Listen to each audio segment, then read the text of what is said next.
We're basically doing like a whole talk on the sneakers, and that shows how much of a movement and a part of people's lives and how important it is to some people. Some sneakers are more important to people than some musicians are. I think the first kicks I ever bought myself were probably Adidas Run DMCs. So that's the first collaboration officially that I know of, really, with a music artist. The first collab I wanted, I didn't get it, was the Wu-Tang and Nike the Dunk. I wanted that bad. I got the Crooked Tongues Max 90, and I think these shoes are worth about £500 on eBay, and I've lost them. If anyone knows where my shoes are, please give them back. I kind of go through phases where I kind of get rid of loads and then restock. So at the moment we're kind of looking at about 400 odd pairs. It's enough for my mum to come to my house and be like, "You are not a centipede. You cannot wear all these shoes."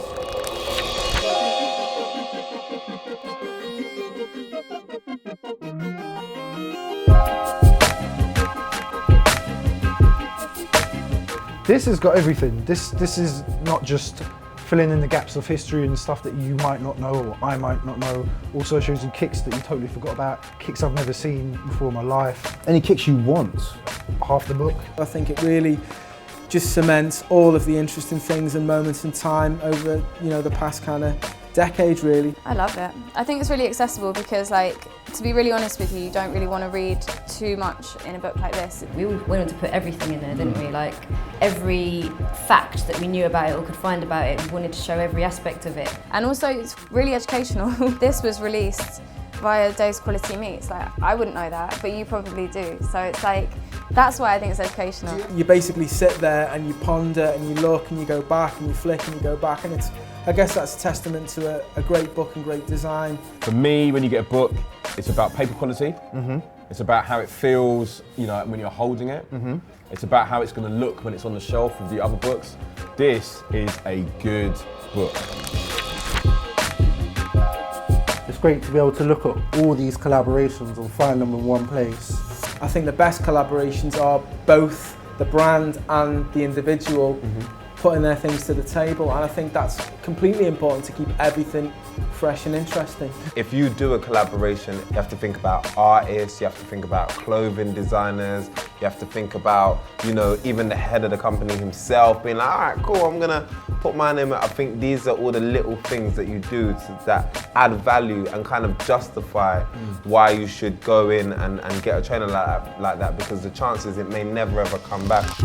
In the book, the Nike Dizzy Rascal, the tongue-in-cheek, that is my favourite. Let's have a look, let's have a look. Those HCM Roams are magnificent. I love them. They either need to get retroed or redone, something. I mean, I really liked the Iraq collab that Adidas did. Like, Fantastic. It came out of nowhere.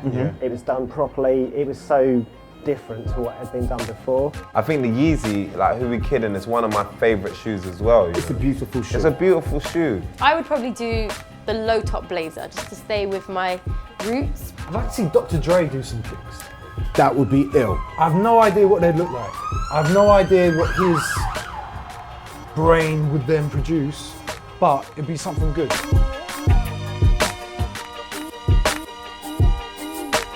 Well, you know, what's really good about this is there's progression. Yes. And it's almost kind of like, you know, with these two books, they kind of show how it's evolved and also where it's going. Because obviously there's so many limited editions and new models out there, we tried to keep it so that the models that were in the first book were in the second book. And you kind of see how it's moved on. No, they did a great job. It's a perfect continuation of what we started with the first book. And everyone's scared of a sequel, but you know, this book nails it as far as a sequel. It complements the first book brilliantly. I think it goes without saying. I mean, you know, UDOC's from the start of sneaker culture has always been the cutting edge. The history goes deep, you know what I mean? The thing I like about UDOC's is kind of like, I remember when they basically were like, we're gonna go and do this trainer thing. And everyone was like, why are you going to do that? Why would you want to document and take photos of shoes? I don't know who else you'd go to in London to put a book together like that.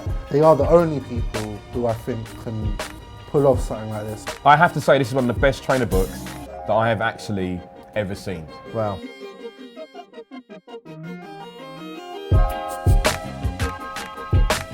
I've got a pair of these. Yeah, they're bad boy shoes, the Dizzies. I actually have a pair of these that have a big lump of dog doo-doo on the bottom. which is kind of funny because, you know, Dirty Stank and all that. They're worth more, right? Yeah, well, I'm just leaving it on there Yeah. because I think that kind of just, you know. You can say it's Dizzy's poo. Exactly.